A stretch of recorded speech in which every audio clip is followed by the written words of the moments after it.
Doctor साहब आपने गुफ्तगू सुनी एडमिरल साहब की भी और एविम साहब की भी गुफ्तगू सुनी। मेरा सवाल भी सुना कि पाकिस्तान ज़रा सरतोड़ कोशिश कर रहा है, किस हद तक कामयाब होती है ये कोशिश आपको दिखाई देती है? देखिए, पाकिस्तान एज ए मीडिएटर तो बहुत क्रेडिबल मीडिएटर के तौर पे सामने आया है और मेरा ख्याल है कि हमारा पर्पस वही फुलफिल हो जाता है जब हम उन दोनों पार्टीज को टेबल पर ले आए, नेगोशिएशन का फर्स्ट राउंड कराए और स्टिल हम अंत तक मेहनत उस पर करें। बल्कि मुझे लगता है इतना नर्व रैकिंग है क्योंकि आप देखें मिस्टर ट्रम्प की एवरीडे जो 6-7 ट्वीट्स आती हैं वो सब एक दूसरे से मुख्तलिफ होती हैं, उनको डील करना। फिर उसके बाद ईरानियन जिस तरह से पहले वो हाँ कहते हैं फिर वो ना कहते हैं, कन्फ्यूजन का शिकार है, उनको डील करना। तो इट्स कम्प्लीटली नर्व रैकिंग। मुझे लगता है क्या we should salute our leadership क्योंकि वो इन सबको डील कर रहे हैं और पाकिस्तान की कामयाबी यही है कि वो इस मीडिएशन का अभी तक हिस्सा बने और इसको लेकर आगे चल रहे हैं। You know the thing is still in progress, यानी फैसिलिटेशन अभी भी चल रही है। मीडिएशन का एक डिलेमा अक्सर ये भी होता है कि समटाइम्स मीडिएटर जो है ना उसकी क्रेडिबिलिटी जो है ना उसको सस्पिशियस हो जाती है अमूमन। I am not talking about this particular scenario, लेकिन होता यही है। और मेरा ख्याल है कि पाकिस्तान अभी तक की पूरी कोशिश कर रहा है कि न्यूट्रलिटी से दोनों साइड जो है उनकी बात को सुना जाए और उनको जो एक विन विन सिचुएशन है दोनों की वो सामने उनके रखी जाए ताकि वो दोनों मान भी जाए। तो अभी तक का रोल इट्स अप्रिशिएट है, बहुत इस पे कंप्लीटली सक्सेसफुल है। बट फ्यूचर में जब तक ये दोनों पार्टीज अपने ईगो पॉलिटिक्स से बाहर नहीं आएंगी, क्योंकि बहुत सारे ऐसे इश्यूज हैं ना इनके जो चाहे वो न्यूक्लियर से रिलेटेड है, चाहे वो स्टेट ऑफ हॉर्मुज से रिलेटेड है, American basis in middle east या वो लेबनान का इश्यू, तो वो ये सब ये पिछला जो फर्स्ट जो राउंड गुजरा था उसमें ये बहुत सारी चीजों पे डिस्कशन हो चुकी थी।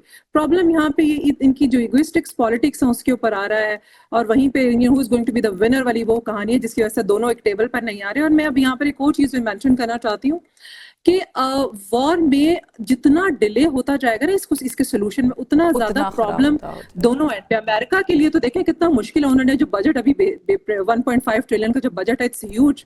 अब पहली 7 डेज जो थे ना उनकी इस वॉर के अंदर that was around $11 billion per day. $1 billion का डॉलर उनका लग रहा है, तो बहुत एक्सपेंसिव है ये वॉर।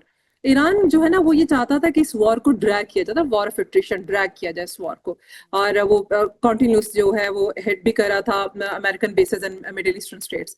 अभी जब मिस्टर ट्रम्प ने ये कह दिया ना कि ठीक है नो वॉर नो पीस, यानी ग्रे जोन आ गया ना, इसमें चीजें क्लियर नहीं है, अब ये और भी ज्यादा अनसर्टेनिटी बढ़ाएगी। यानी कि वो ये वर्स्ट केस आउटकम इसका सामने आएगा जिसमें ना तो ईरान अपनी वॉर ऑफ एट्रिशन को प्रोसेस करके आगे लेकर जा सकता है, क्योंकि अभी देखिए मिस्टर ट्रम्प ने कहा है कि अनलिमिटेड सीज फायर है but there is no peace. और दूसरी बात है ये जो स्टेट ऑफ सस्पेंशन है ना वो क्रिएट हुई है और वो स्टेट है जिसमें दोनों तरफ अब अनसर्टेनिटी बढ़ेगी।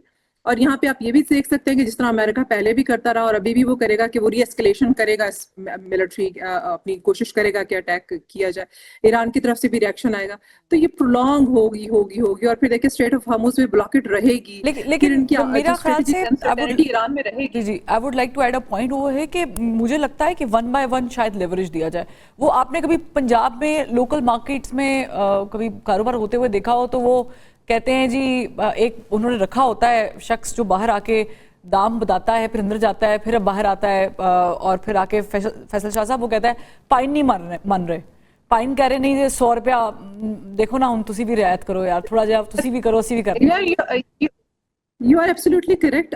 Kahin 1 by 1, but it's a long process. I mean, we cannot expect within days. I know it must be, and it should be a long process. Why? Because we need it. Yes. We need slow and steady process. Sir, broader आप इसको देखें ना, so sometimes I feel it's not about Iran only. Probably it's about China as well. Because exactly, there you go. I've been saying this on television for such a long time. Thank you for mentioning it. It's about China as well. So see, I'm sorry I'm cutting you. Very